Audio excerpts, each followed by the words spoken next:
Days Gone is one of the weirdest PlayStation exclusive ever. It sold millions and it has a super passionate fan base, and yet Sony basically treated it like a failure and shut the door on a sequel. So how the hell does a game do that and still flop? I know what you're thinking. Williest, what's Days Gone? And I'm gonna tell you right now, Days Gone is actually a zombie survival game released in 2019. I forgot the studio name. Sorry, I heard police sirens. Somebody's in trouble. Anyways, let's start with launch day. Days Gone released in 2019. It was very rough. I'm talking bugs, frames drops, broken AI, glitches that straight up broke immersion. This wasn't a small issue though. It was a straight review killer. Critics only get the launch version and not the patch version 6 months later. So even though the game improved a lot over that time, the damage was already done. I mean, like, it was basically just deep fried. Impressions, like first impressions do matter, and Days Gone just straight up just face planted right at the gate. So yeah, that's first impression, but I'm actually going to put some gameplay in so you're kind of hooked, and I'm going to give you that Subway Surfer effect where I'm going to mute the gameplay and give you voiceover. So yeah, we're going to hop into that. I'm going to click a button right here and it's going to go boom. Ready? 3, 2, 1. I'm just kidding. Hey guys, welcome back. So the second thing is critics versus player disconnect. Here's where things get, I think, like really interesting. Critics mostly said it was generic, another open world zombie game, nothing special. But players, they loved it when the game was patched. The story, Deacon as the character, the bike mechanics, the atmosphere, people clicked with it, especially the horde system, which is still one of the coolest zombie mechanics in gaming. Basically, critics judged it early, and players judged it after it was fixed. And by then the narrative was already locked in. As you can see, I have some gameplay here so you can kind of see what's going on. I'm doing some side missions right now. This is what the game looks like in 4K and max graphics, so I think it looks really good for a 2019 game, especially running my computer. We're also running this at about 180 FPS. It's like more like 130, but yeah. Also, we're running it at a pretty high frame rate. Game runs great now that it's patched, and I have no complaints about performance or anything. Next, marketing did the game literally no favors. Like, Sony didn't really know how to sell Days Gone. They didn't know how they should market it to people because they already had The Last of Us. I mean, they already had their big zombie IP, so it's really hard. But the trailers just made it look like just another zombie game with a gruff white dude and a brown, muddy open world. Nothing Scream must play. Compare that to, obviously The Last of Us, God of War, Spider-Man. Those games had a clear identity. Days Gone, not really. A lot of people skipped it because they thought they played it before, even though the actual experience was way deeper. It didn't fit Sony's prestige image. It's the quiet part nobody talks about. Sony loves prestige games, tight stories, cinematic vibes, universal praise. Days Gone was messy, weird, and slow burning. Wasn't a 10 out of 10 critical darling. Didn't win a ton of awards, and that matters more to publishers than people would like to admit. Even though it sold well, Sony reportedly saw it as not successful enough relative to its budget and expectations, which is wild because plenty of worse selling games got sequels. Timing was really not on its side. Zombie fatigue was real in 2019, and I'm talking realer than you think. The Walking Dead everywhere, like mobile games, actual games, TV show, obviously, tons of other zombie games, open world fatigue in general, because there's so much. If it released a few years earlier or even later, it probably would have landed very different. Why it's a cult classic now. Fast forward to today, on PS5 and PC, the game runs great, bugs are mostly gone, players are discovering it for the first time. And suddenly the conversation changed. People started asking, wait, why the hell did this game not get a sequel? And the answer is simple. Days Gone didn't flop because it was bad. It flopped because it was launched broken, got labeled early, and never escaped reputation. So yeah, there's a lot more I'd like to sink my teeth into this game. Now that we've cleared up why it failed, I want to dig into the story and give you a synopsis at the beginning. So, this is no spoilers. I'm just giving you the prologue, kind of, sort of. Not really the prologue, but like, you understand. Okay, so you play as this guy right here on the bike. His name is Deacon, alright? And, 2 years earlier, this outbreak happens of the Freakers.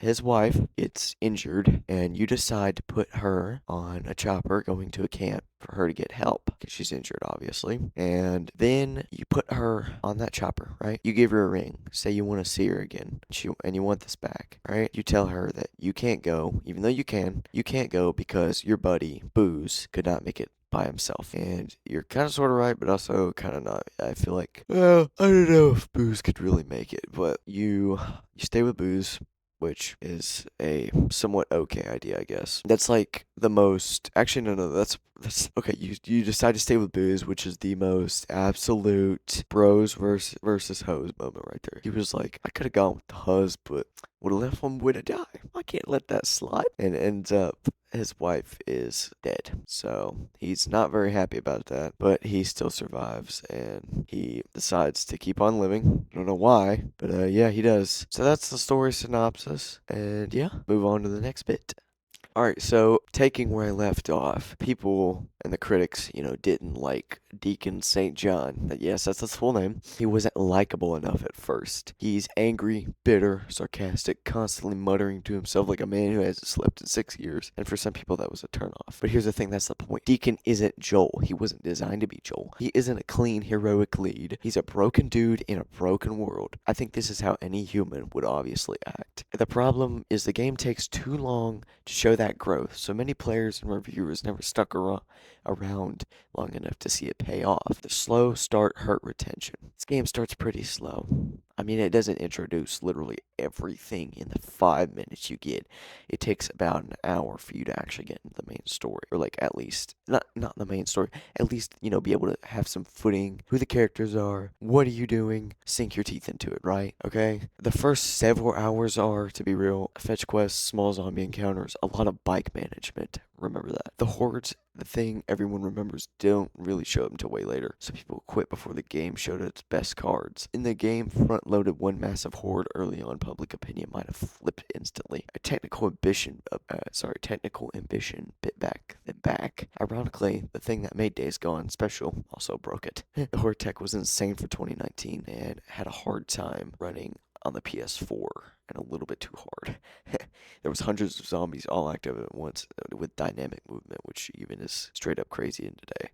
That tech pushed the PS4 beyond its limits and probably pooped itself a couple times. Frame drops, bugs, and crashes weren't because the devs were lazy. The game was just too ambitious for the hardware at launch. It was like if I had to compare it to something, it's like Just Cause. The map was always so huge and always so ahead of its time. But yeah, on PS5 it finally runs how it was meant to, and it runs amazing. Ben Studio, which yes, that's the people that made this game's name, history worked against them. Ben Studio wasn't known for massive console epics. Before Days Gone, they were mostly known for PSP games, which was like 1,000 years ago, handheld titles and smaller projects. So when Sony gave them a giant AAA open world game, expectations were sky high, and when it launched rough, critics were not forgiving. It felt like they weren't ready for this scale, even though honestly a lot of studios would have struggled with that jump. Here's where it gets spicy. Internal Sony politics, quote unquote, allegedly. Former devs have hinted at that Sony wasn't thrilled with the critical response. The sequel pitch was rejected despite decent sales. The band was asked to assist on other projects instead. Forgive me, I just woke up. Anyways, that tells us something important. Critical perception mattered more than player love, apparently. They cared about what the critics and press think more than they do actually care about the players and the people who want to know more of the game, apparently.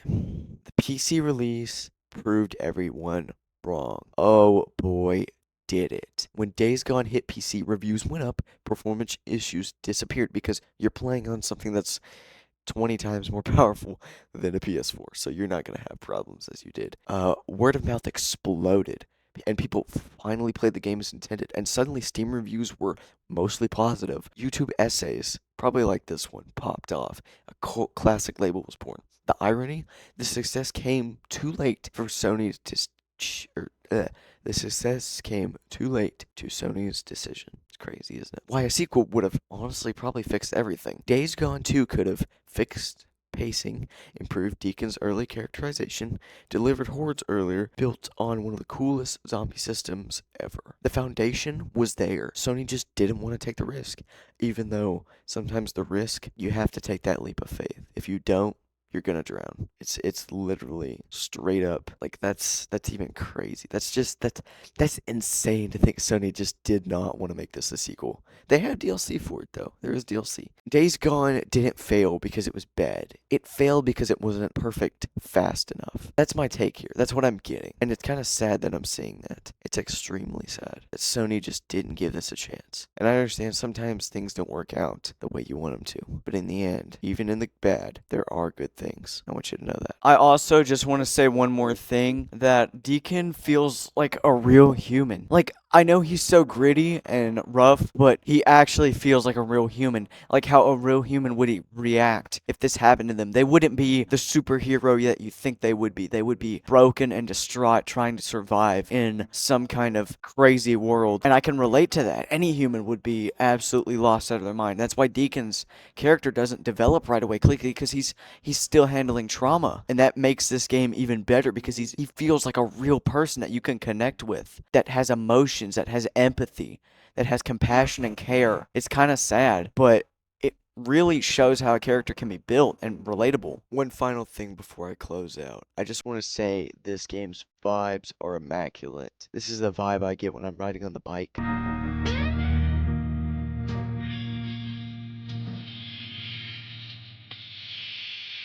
This is the vibe I get when I am sneaking around on foot or like doing anything on foot.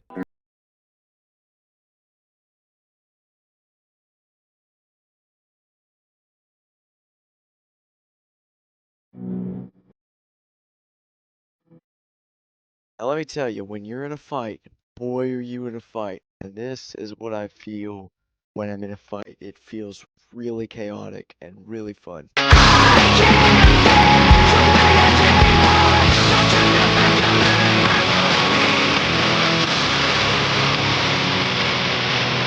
Now, my friends, a gift from me to you. I am going to make a Spotify playlist that you can listen to while playing this game. The Spotify and this game combo is elite. This is the vibes that it's giving me, and I'm going to make this Spotify, and I'll keep adding to it over time as I find music that really fits this. So yeah, I hope you really enjoy it. It will be in the description below. Now, let me tell you, I use music to explain the vibe to you because I don't understand how any other way I could explain it to you. I'm explaining peak with peak, so I hope you understand. So yeah, that is Days Gone, ladies and gentlemen.